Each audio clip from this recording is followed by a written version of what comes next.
श्री सीतारामचंद्राभ्या नमः। बालकांड सर्ग 49 श्लोक 1 से 11। श्री राम की यात्रा का अगला चरण कौन से ऋषि मिले मार्ग में? वाल्मीकि रामायण। सत्यम शिवम सुंदरम श्री राम। श्रीमद्वाल्मीकीय रामायण। श्री सहित दिनकर बंस भूषण काम बहु छवि सोहई। नव अंबुधर बरगात अंबर पीत सुर मन मोहई। मुकुटांग दादी विचित्र भूषण अंग अंगन ही प्रति सजे। अंभोज नयन विशाल उर्भुज धन्य नर निरखंतीजे। जय श्री राम। प्यारे साथियों, क्या आप जानते हैं श्री राम की इस यात्रा में कौन कौन से महान ऋषि उनका स्वागत करते हैं? आज हम जानेंगे बालकांड सर्ग 49 श्लोक 1 से 11 में, जहां राम लक्ष्मण के चरण एक नए आश्रम की ओर बढ़ते हैं। पिछली कड़ी में हमने देखा कि ताड़का वध के बाद राम और लक्ष्मण विश्वामित्र जी के साथ आगे बढ़ते हैं और अब एक दिव्य यात्रा की शुरुआत होती है। आज का विषय सर्ग 49 श्लोक 1 से 11। भावार्थ और सरल विवेचन। विश्वामित्र जी राम और लक्ष्मण को गंगा पार कराते हैं। मार्ग में उन्हें कई ऋषि मुनियों के दर्शन होते हैं। सभी ऋषि श्री राम के तेज और शील से अत्यंत प्रभावित होते हैं। यह प्रसंग हमें सिखाता है कि यात्रा केवल शरीर की नहीं, आत्मा की होती है। हर मोड़ पर मिलने वाले गुरुओं से हमें ज्ञान मिलता है और यही रामकथा का सार है। 49 सर्ग। पितृदेवताओं द्वारा इंद्र को भेड़े के अंडकोश से युक्त करना तथा भगवान श्री राम के द्वारा अहल्या का उद्धार एवं उन दोनों दंपति के द्वारा इनका सत्कार। अफलस्तु ततः शक्रो देवानग्नि पुरोगमान। अब्रवीत त्रस्तन्यनः सिद्ध गंधर्व चारणान एक। तदंतर इंद्र अंडकोश से रहित होकर बहुत डर गए। उनके नेत्रों में त्रास छा गया।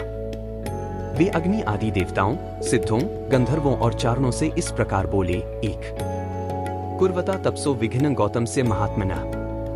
क्रोधमुत्पाद्य हि मया सुरकार्यमिदं कृतं। 2 देवताओं, महात्मा गौतम की तपस्या में विघ्न डालने के लिए मैंने उन्हें क्रोध दिलाया है।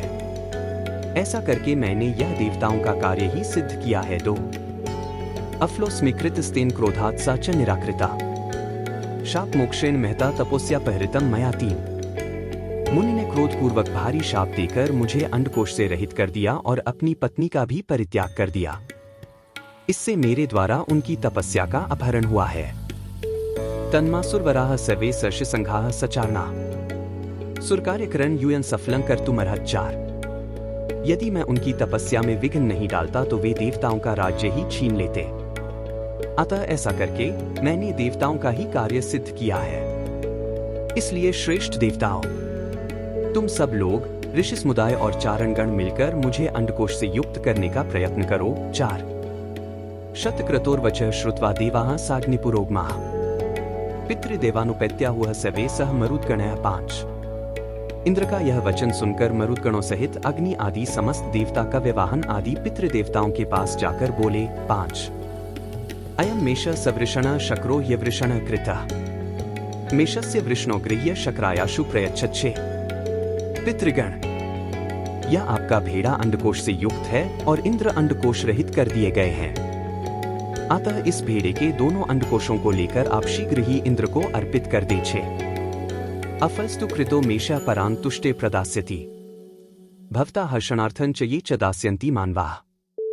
अक्षयम ही फलं तेषां यूयं दास्यत पुष्कलम। 7 अंडकोश से रहित किया हुआ यह भेड़ा इसी स्थान में आप लोगों को परम संतोष प्रदान करेगा। अतः जो मनुष्य आप लोगों की प्रसन्नता के लिए अंडकोश रहित भेड़ा दान करेंगे, उन्हें आप लोग उस दान का उत्तम एवं पूर्ण फल प्रदान करेंगे। 7 अग्निस्तु वचनं श्रुत्वा पितृदेवाः समागताः। उत्पाट्य मेष वृषणो सहस्राक्षे न्यवेशन। 8 अग्नि की यह बात सुनकर पितृदेवताओं ने एकत्र हो भेड़े के अंडकोशों को उखाड़कर इंद्र के शरीर में उचित स्थान पर जोड़ दिया। 8 तदा प्रभृति काकुत्स्थ पितृदेवाः समागताः। अफलान भुंजते मेषान फलैस्तेषां योजयन्। 9 ककुत्स्थ नंदन श्री राम। तभी से वहां आए हुए समस्त पितृदेवता अंडकोश रहित भेड़ों को ही उपयोग में लाते हैं और दाताओं को उनके दानजनित फलों के भागी बनाते हैं। 9 इंद्रस्तु मेष वृषंस्तदा प्रीति राघव। गौतम से प्रभावेण तपसा च महात्मनः। 10 रघुनंदन। उसी समय से महात्मा गौतम के तपस्या जनित प्रभाव से इंद्र को भेड़ों के अंडकोश धारण करने पड़े। 10 तदा गच्छ महातेज आश्रमं पुण्यकर्मणा। तार्याना महाभागा महल्यां देवरूपिणीं 11। महातेजस्वी श्री राम। अब तुम पुण्यकर्मा महर्षि गौतम के इस आश्रम पर चलो और इन देवरूपिणी महाभागा अहल्या का उद्धार करो। 11। अगली कड़ी में जानिए राम और लक्ष्मण किन ऋषियों के आश्रम में रुकते हैं और विश्वामित्र जी उनसे क्या शिक्षा दिलवाते हैं। सर्ग 49 श्लोक 12 से 22। एक और गूढ़ चरण की ओर। अगर आपको राम कथा से सीख मिली हो तो वीडियो को लाइक कीजिए, कमेंट करके बताइए कि कौन सा श्लोक आपको सबसे प्रेरणादायक लगा और चैनल को सब्सक्राइब करना न भूलें ताकि हम अगली कड़ी में फिर मिलें। जय श्री राम। बार बार बर मागो हर्षी देहो श्री रंग। पद सरोज अनपाइनी भक्ति सदा सत्संग। कथा विसर्जन होत है सुनो वीर हनुमान। जो जन जंग से आए हैं सो तंग कर ही बयान। बोलो सियावर रामचंद्र जी की जय। राम भक्त हनुमान जी की जय। उमापति महादेव जी की जय। मंगल भवन अमंगलहारी। द्रवहु सुतसरथ अजिर बिहारी। दीन दयाल बिरिदु संभारी। हरहु नाथ मम संकट भारी। जय सिया राम, जय जय सिया राम।